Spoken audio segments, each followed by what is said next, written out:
rapid fire, and today's game is...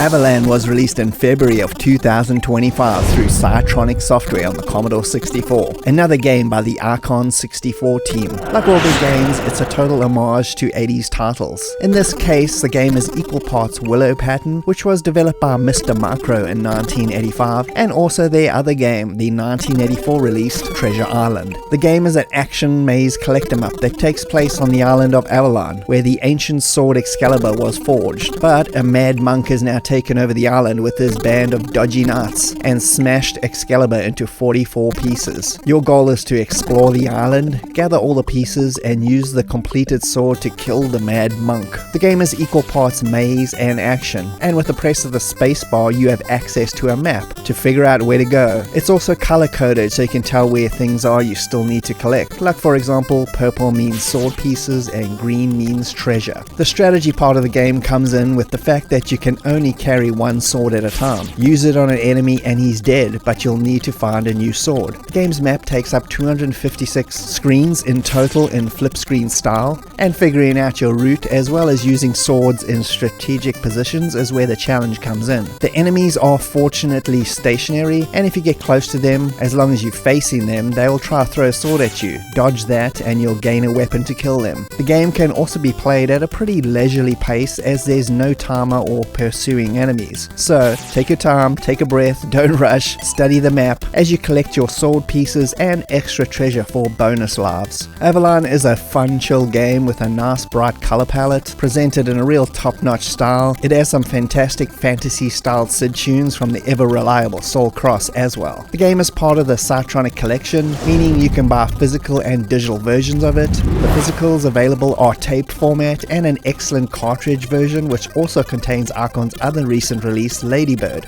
As per usual, it's mini, maxi, vice and original hardware compatible, and is another great throwback of a game by Archon 64, who always deliver the goods on the old bread box. Links to purchase the game on the video description.